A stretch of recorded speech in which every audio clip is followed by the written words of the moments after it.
Oke coy, jumpa lagi dengan Bagian Magang, stay humble dan tetap semangat untuk terus belajar layaknya anak magang. Dan ya, seperti biasa ya, sebelumnya saya ucapin terima kasih terlebih dahulu buat semua teman-teman yang udah support Bagian Magang sejauh ini dengan subscribe, like, dan share. Dan saya harap juga semua yang lagi pada nonton itu sehat-sehat terus dan lancar-lancar terus karirnya.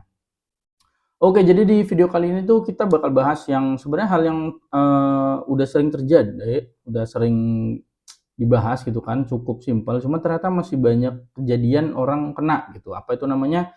Yaitu XSS. Apa sih XSS itu Bang? Susah ya nyebutnya. XSS ya. XSS ya gitu. Itu sih kepanjangannya itu adalah cross site scripting gitu kan. Jadi XSS itu adalah teknik di mana hacker tuh nyisipin ya kode-kode berbahaya gitu dalam satu website yang sebenarnya aman gitu kan. Nah, tapi saat pengguna itu ngebuka halaman tersebut atau ngebuka link tersebut gitu kan ya, kode itu langsung jalan di browser mereka tuh tanpa mereka sadari seperti itu. Jadi ya kira-kira itu sih yang bakal dibahas. Jadi biar nggak banyak cincong, kita langsung aja. Let's get it on. Please like, share, comment, and subscribe.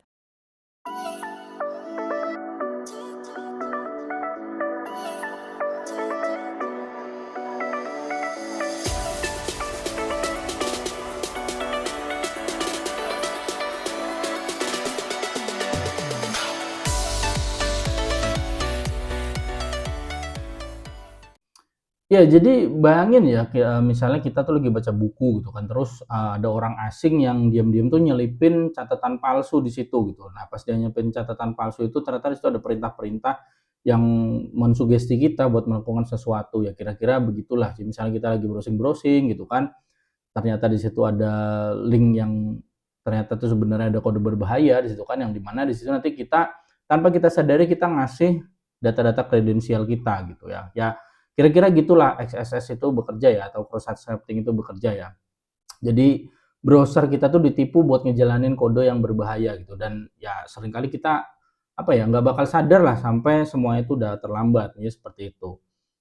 Nah, cara kerjanya si XSS itu gimana sih Bang?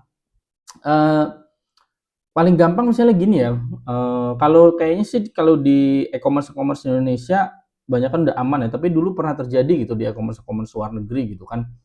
Misalnya kita lagi browsing-browsing produk gitu, terus kita lihat komentar ulasan-ulasan produknya gitu kan. Nah, apa, pas kita buka ulasan itu gitu, terus ada nih misalnya, ya misalnya nanti contoh kodenya saya taruh di ini ya, misalnya komentarnya kayak gini loh, bukan contoh kode sih, ya contoh terjadinya saya kodenya juga sih. Jadi misalnya nanti ada apa namanya, contoh kayak, cek, di sini, cek di link ini gitu kan, harganya lebih murah atau ada penawaran menarik ya, kayak gitulah. Nah, tapi itu sebenarnya di belakang itu mengandung suatu script gitu loh. Nah, begitu kita klik, nah si browser kita tuh ngirimin ya cookies-cookies dari loginnya kita gitu kan. Nah, itu langsung kekirim ke si hackernya gitu kan. Nah, nanti mereka bisa ambil sessionnya kita gitu kan, terus dia login sebagai akunnya kita gitu kan, bahkan tanpa tahu password. Jadi intinya cookies ini aja yang perlu diambil gitu. Ketika cookiesnya udah diambil, ya mereka bisa login selayaknya kita tanpa nginputin password lagi. Ya seperti itu.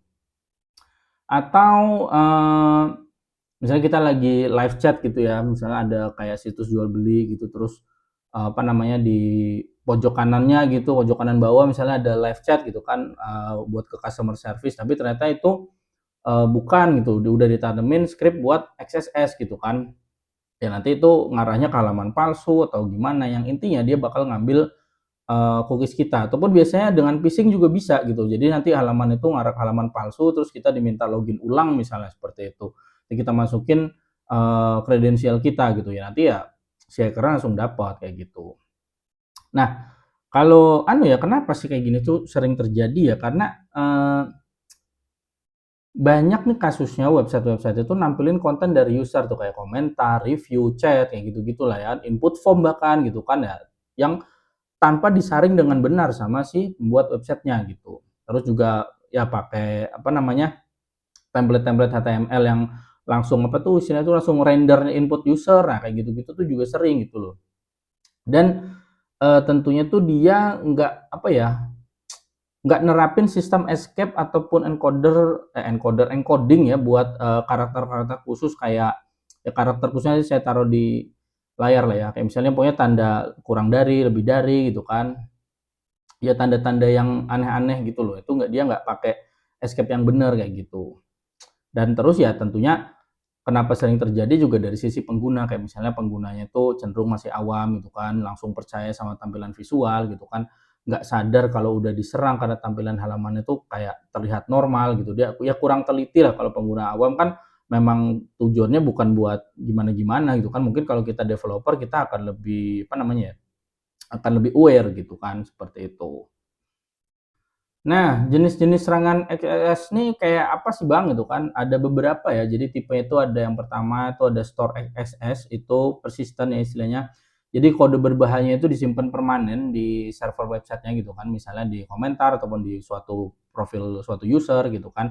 Jadi siapapun yang nanti ngebuka page itu gitu kan ya bisa langsung kena. Jadi ini tuh tipe XSS yang paling berbahaya lah karena bisa nyebar ke banyak user seperti itu. Terus ada juga namanya reflected XSS, itu kode jahat ya, itu dimasukin lewat URL gitu ataupun input form. Jadi kalau kita klik linknya nanti script langsung jalan di browser. Nah itu kayak gini-gini biasanya dipakai buat phishing kayak gitu. Terus juga ada DOM based XSS, jadi ini terjadinya tuh langsung di browser tanpa lewat server sama sekali. Di sini tuh hacker tuh manfaatin JavaScript di halaman apa ya, buat ngejalanin kode jahat seperti itu. Jadi langsung JavaScript di page seperti itu. Nah, contoh nyata yang pernah terjadi itu, wah ini jadul banget sih kalau apa ya, salah satu yang pernah dialamin tuh kalau di tahun-tahun saya ya pas masih sekolah ya, itu waktu di apa ya, di MySpace gitu, MySpace World tahun 2005 itu kan. Jadi itu ada hacker namanya Sami siapa ya, Sami Kamkar kalau nggak saya, dia bikin script yang otomatis kirim apa namanya request friend ke siapapun yang buka profilnya gitu kan. Nah dalam 24 jam tuh lebih dari satu user tuh jadi korban gitu loh. Dia langsung jadi user terpopuler gitu di MySpace saat itu ya. Terus di eBay juga, kalau eBay ini waktu itu zaman saya kuliah di 2014-an. Jadi si hackernya tuh nyisipin kode ya kode berbahaya lah ke dalam halaman produknya gitu kan. Jadi pas dia apa user-user tuh lagi browsing produk terus klik produk yang udah dia injek itu gitu kan, ya data-data cookiesnya, data-data kredensialnya itu langsung dicuri gitu. Kalau yang belum lama sih tahun 2018 juga ada tuh di British Airways ya, itu XS-nya tuh dia pakai buat nyisipin ya kode berbahaya lagi itu kan di halaman pembayaran malah. Jadi sini dia langsung nyuri info kartu kredit dari sekian ratus ribu pelanggan, yaitu nanti buat carding itu ya, gitu-gitulah ya. Itu kasus-kasus yang pernah terjadi. Nah, kenapa sih serangan XSS ini bisa terjadi gitu kan? Ya jawabannya tuh simple gitu, keamanan webnya lemah itu yang pertama itu kan. Jadi seperti yang tadi saya udah jelasin dikit ya, intinya banyak website tuh yang nggak memvalidasi dan nggak nyaring input-input dari user seperti itu. Jadi hacker tuh bisa banget nyisipin script berbahaya cuma lewat form, lewat komentar, terus lewat URL gitu kan. Dan ya ada juga yang ya kadang-kadang tuh developer tuh lupa hal-hal kecil lah kayak escape karakter-karakter spesial yang tadi saya udah jelasin dikit ya, kayak kurang dari, terus lebih dari, ampersand yang gitu-gitu. Dan dari sisi browser pun itu terlalu percaya sama website yang terlihat aman, kira-kira gitu sih.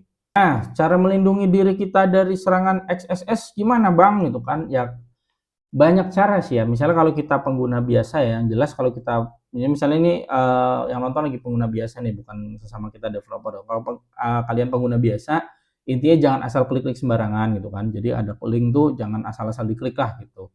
Terus pakai, extension browser lah ya, kayak NoScript gitu kan. Terus yang paling jelas tuh harus update browser terus ke versi terbaru, karena biasanya pengamanannya akan ditingkatkan gitu di browser-browser, versi-versi terbaru tipenya gitu kan, atau apa sih namanya itu, seri sekian gitu kan, itu nanti dia akan punya pengamanan terbaru gitu kan. Nah kalau kita sebagai developer, ini nih yang paling harus dipikirin nih. Jadi sebagai developer kita harus sanitize input dari user. Jadi hindari input-input yang jahat gitu kan. Terus pakai output encoding lah istilahnya, output encoding biar karakter spesial itu nggak bisa dieksekusi.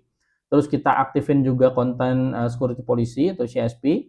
Terus juga ya kita pakailah library keamanan seperti kayak misalnya DOM Purify gitu kan.